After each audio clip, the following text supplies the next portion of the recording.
Capítulo 9. Como usar o telepsiquismo como resposta quadridimensional à oração. Desde tempos imemoriais, os sonhos têm sido para o homem motivo de fascínio e perplexidade. Nos tempos antigos, muitos pensavam que os sonhos eram mensagens dos deuses ou viagens da alma a terras distantes. No entanto, na verdade, a quarta dimensão da vida é o lugar para onde viajamos toda noite quando adormecemos. Durante o século XIX, muitos estudiosos afirmaram que os sonhos eram apenas a realização de desejos ocultos, a dramatização de recalques sexuais e outros complexos. Os professores Carl Jung e Sigmund Freud acreditavam que todos os sonhos tinham um significado simbólico e que sua interpretação correta poderia revelar todos os desejos, ansiedades e frustrações do paciente. Entretanto, por meio de discussões, correspondência e entrevistas com pessoas de várias religiões e diferentes tradições culturais, cheguei à conclusão de que muitos sonhos podem ser tomados literalmente e outros constituem a resposta simbólica do subconsciente para os problemas mais sérios da pessoa que sonhou. Como um sonho ajudou a encontrar um diamante perdido. Recentemente, uma mulher me disse: o senhor pode imaginar como me senti quando, ao tirar as luvas no consultório do médico, dei por falta do meu diamante de 5 quilates. E acrescentou que havia procurado freneticamente em toda parte, na rua, no automóvel, em casa, no jardim. Tinha a impressão de que estava procurando uma agulha em um palheiro. Aconselhei-a a adotar uma técnica simples e comprovada: imaginar que estava usando o anel e sentir a solidez, tangibilidade e naturalidade da joia. Em sua imaginação, deveria tirar o anel à noite e colocá-lo na caixa de joias, como estava acostumada a fazer toda noite. Tudo isso deveria ser um ato imaginário. Quando se deitasse para dormir, deveria repetir várias vezes sua prece favorita: obrigada, Pai, com o significado de que estava grata pela devolução do anel, já que não há nada perdido na mente do infinito. Na terceira noite, enquanto dormia profundamente, ela viu o anel claramente no quarto da empregada, enrolado em um pedaço de papel e escondido em um sapato velho. Ao acordar, foi até o quarto da empregada e encontrou o anel exatamente no local indicado. A empregada jurou que não havia roubado o anel e não tinha a menor ideia de como a joia havia ido parar dentro do sapato. Mais tarde, confessou que havia roubado o anel e mais 50 moedas raras, de valor inestimável. Essa história é mais uma prova do poder multiplicador do subconsciente. A resposta significou para a mulher muito mais do que ela havia pedido. Como uma criança transformou sua vida. Uma professora que estava casada com um ateu há muitos anos e concordava com muitas das ideias do marido se encontrava em um estado de profunda depressão. Estava tomando tranquilizantes,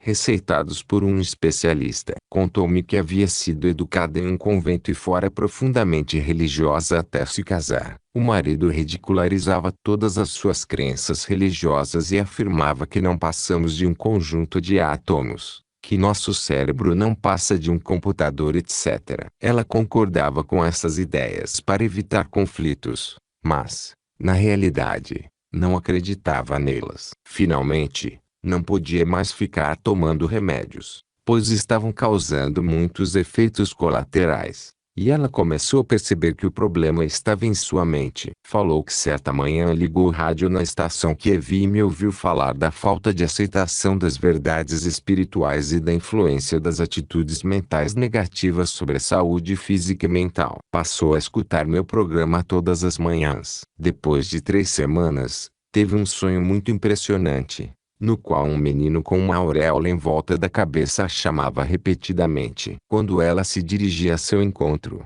ele fugia, e ela não conseguia alcançá-lo. Esse sonho se repetiu durante 7 noites consecutivas. No 7º dia, o menino disse: quando você me alcançar, estará curada. E desapareceu. Expliquei-lhe que Carl Jung descobriu em suas pesquisas que existem certos arquétipos no inconsciente coletivo da raça humana em que são comuns a todas as pessoas. De acordo com Jung, pessoas de todas as raças e em todas as épocas têm sonhado com a criança luminosa, com o velho sábio, com a figura materna, com círculos, cruzes, serpentes e muitos outros símbolos. A criança luminosa com uma auréola em volta da cabeça era o símbolo de Deus, chamando a seu encontro. A Bíblia muitas vezes se refere à presença divina como uma criança. No momento em que você reconhece o poder que existe dentro de você, e decide entrar em contato com esse poder e fazer uso dele, é como se a criança estivesse nascendo. Intuitivamente, ela sabia que a figura da criança queria dizer que devia voltar à comunhão com seu eu superior. E foi exatamente o que fez. Quando a criança voltou a aparecer, ela estava preparada para abraçá-la. O primeiro livro que estudou foi O Poder do Subconsciente. E essa leitura transformou completamente sua vida. Dissolveu o casamento, que na realidade não era uma união, mas uma farsa. Como uma mulher encontrou a resposta para a solidão. Uma viúva, profundamente deprimida e, como ela mesma disse, desesperada com a solidão depois que o marido e os 2 filhos morreram em um desastre, encontrou a resposta meditando nas verdades do Salmo 23 2 ou 3 vezes por dia. Uma noite, ouviu uma voz. Não lembra se estava dormindo ou acordada. Ouviu distintamente uma voz que lhe falava: ajude os outros. Acordou sobressaltada e disse para si mesma: sou enfermeira, e é isso mesmo que vou fazer. No dia seguinte, foi ao Hospital dos Veteranos e visitou muitos doentes. Durante uma semana escreveu cartas para alguns, consolou outros, leu os salmos, e seu coração ficou cheio de amor e compaixão. Todos os pacientes a receberam com verdadeiro prazer. Voltou a trabalhar como enfermeira e hoje é a imagem da fé e do entusiasmo. Sente que está sendo útil à humanidade. A voz que ouviu era a voz da intuição. O subconsciente muitas vezes se manifesta por uma voz que ninguém pode ouvir a não ser a própria pessoa. Há milhares de anos, os Upanishads, uma coleção de tratados místico-filosóficos, ensinavam que o homem quando sonha se torna um criador. Robert Louis Stevenson, preocupado com a natureza ambivalente do homem, que o deixava perplexo, sonhou com uma história completa a respeito do assunto, que chamou de O Médico e o Monstro. Da mesma forma, Elias Howe estava encontrando um obstáculo aparentemente insuperável para inventar a máquina de costura, até que o subconsciente o ajudou, através de um sonho, mostrando-lhe exatamente onde colocar o buraco da agulha. Um parceiro invisível. Um velho amigo meu, muito bem sucedido nos negócios e que frequentemente adquire mais de $500 mil em ações de uma única vez, disse-me em certa ocasião: sabe, Murphy, sou capaz de investir $500 mil sem o mínimo receio. Esse homem me contou que toda sua vida é governada por um guia invisível, e que uma voz interior o aconselha a realizar certos investimentos e diz não a outros. Desde pequeno, ele tem repetido o seguinte: não temeria mal algum, porque tu estás comigo. Salmos 23:4. Deus é meu parceiro invisível e ouço claramente sua voz quando diz sim, sim e não, não. Obviamente, ele condicionou o subconsciente de tal forma que é capaz de ouvir os conselhos do seu eu superior, o que é uma forma de clareaudiência, a faculdade de ouvir as manifestações do subconsciente. Como um alcoólico encontrou a paz interior e a liberdade. Há alguns meses, tive uma entrevista com um alcoólico cuja esposa e filho haviam morrido de câncer. Ele estava profundamente deprimido e melancólico. Expliquei-lhe que o primeiro passo para a cura seria um sincero desejo de abandonar o álcool. E ele concordou. O passo seguinte seria admitir a existência de um poder infinito em seu subconsciente que se encarregaria de livrá-lo de todas as tentações e libertá-lo do vício. Sugeri-lhe que praticasse uma técnica simples várias vezes por dia. Ele deveria imaginar que eu o estava congratulando por sua tranquilidade mental e sobriedade. Continuou a fazer isso durante 2 semanas, 3 vezes por dia. Uma noite, a mulher e o filho apareceram enquanto dormia e o filho lhe disse: papai, queremos que você seja feliz. Nós gostamos muito de você. Somos felizes e estamos levando uma nova vida. Não chore por nós. O sonho teve sobre ele um efeito fulminante. Sentiu-se instantaneamente curado. Mais tarde, revelou-me: sinto-me livre. Sinto uma paz e uma serenidade que nunca conheci, e lhe agradeço por isso. Diz a Bíblia: apega-te, pois, a ele, e tem paz. Jó 22:21. Esse homem se reconciliara com o poder de seu pensamento e imaginação, e o subconsciente respondeu de uma forma que lhe trouxe imediata liberdade e paz de espírito. Como um homem escapou das selvas do Vietnã. Recentemente conversei com um jovem sargento. Ele me contou que teve de pular de paraquedas de um avião em chamas e acabou caindo na selva, irremediavelmente perdido. Não conseguiu encontrar os companheiros, que também haviam saltado. Então recitou para si o único trecho que sabia de cor do Salmo 91. O chamado grande salmo de proteção.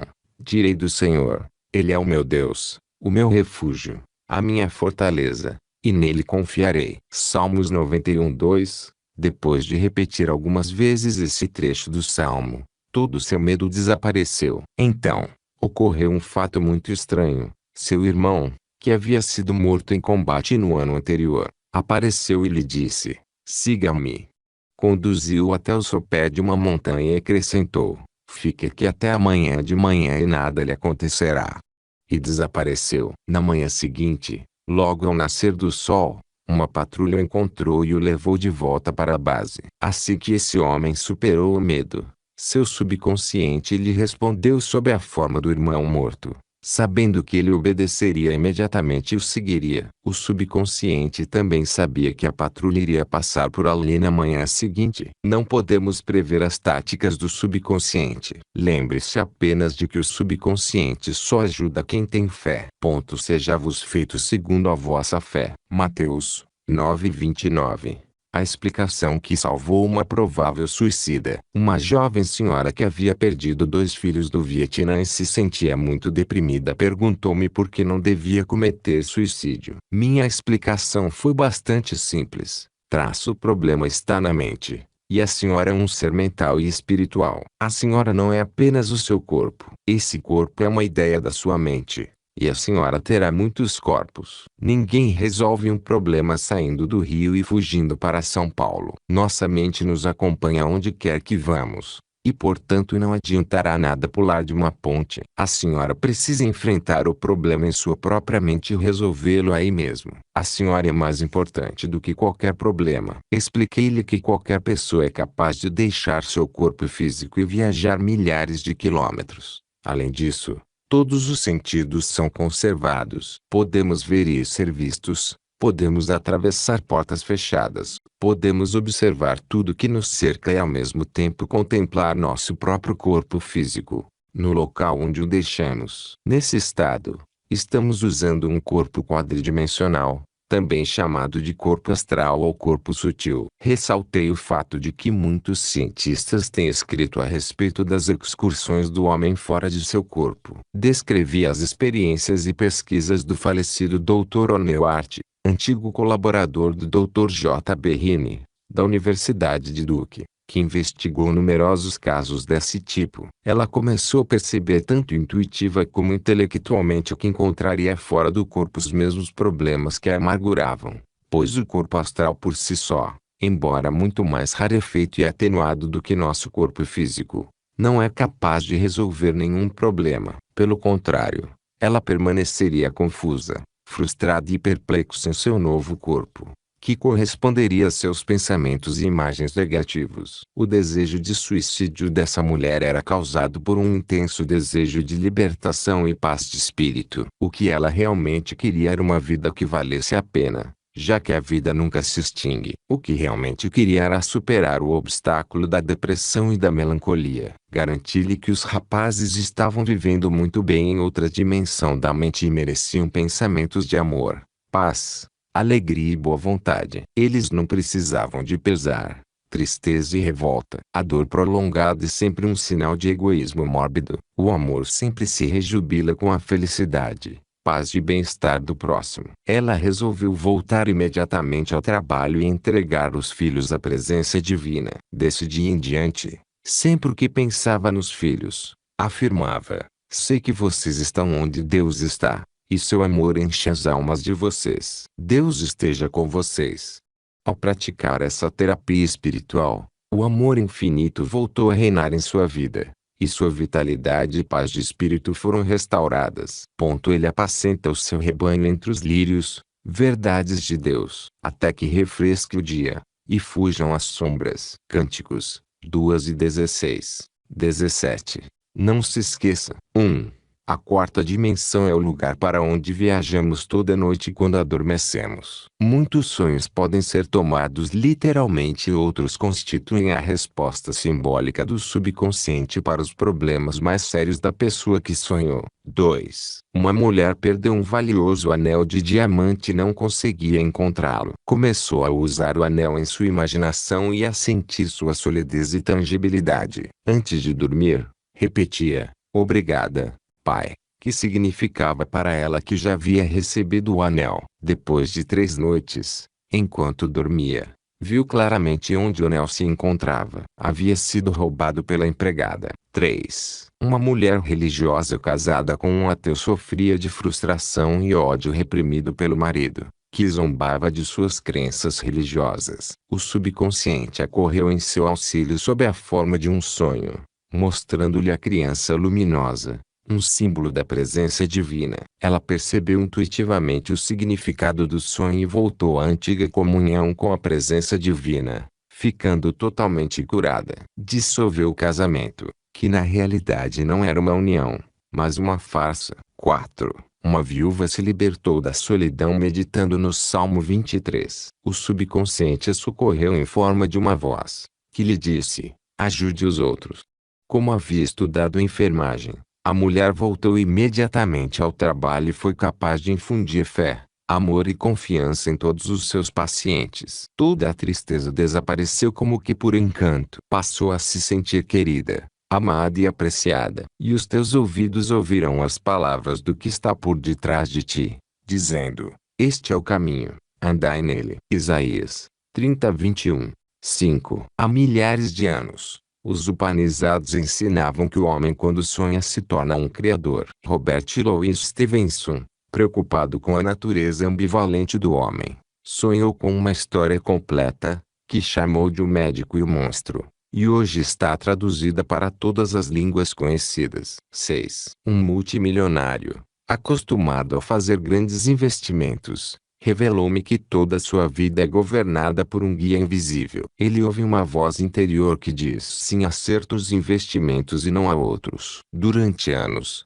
tem condicionado seu subconsciente a responder dessa maneira. Sua oração favorita é: "Deus, inteligência infinita, é meu parceiro invisível." E ouço claramente sua voz quando diz: "Sim, sim e não, não." Seja, porém, o vosso falar: "Sim, sim, não, não." Mateus 5:37.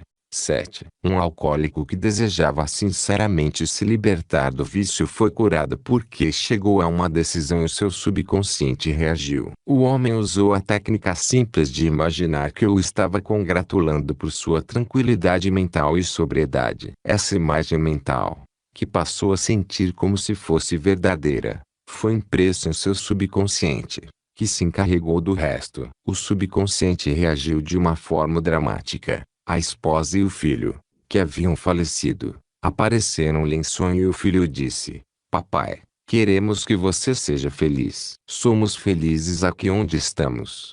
Essa resposta quadridimensional teve um profundo efeito sobre o homem, que se sentiu instantaneamente curado. 8. Um sargento americano perdido na selva do Vietnã rezou por auxílio usando uma frase do Salmo 91. "Direi do Senhor, Ele é o meu Deus, o meu refúgio, a minha fortaleza, e nele confiarei." Salmos 91:2. A resposta do subconsciente foi imediata. O irmão falecido apareceu e o encaminhou para um local seguro. No dia seguinte, o sargento foi encontrado por uma patrulha. Não podemos mesmo prever as táticas do subconsciente. 9. Uma senhora que havia perdido 2 filhos do Vietnã estava disposta a se suicidar, achando que assim acabaria com a depressão. Ela aprendeu que ainda teria muitos corpos e que não somos apenas um corpo, o qual na verdade é uma ideia ou veículo de expressão para a mente e o espírito. O problema estava em sua mente, e o complexo de suicídio era um desejo de liberdade, e não de extinção da vida, que de qualquer forma nunca poderia ser realizado. Percebeu que teria que enfrentar o problema em sua própria mente e lá resolvê-lo, pois nossa mente nos acompanha onde quer que vamos. Assim, entregou os filhos a Deus e passou a orar regularmente por eles, irradiando-lhes amor, paz, harmonia, liberdade e alegria. Quando pensava neles, imediatamente afirmava: Deus gosta de vocês e toma conta de vocês. Com isso, recuperou a vitalidade e a paz de espírito. Apega-te, pois, a Ele, e tem paz. Jó 22:21.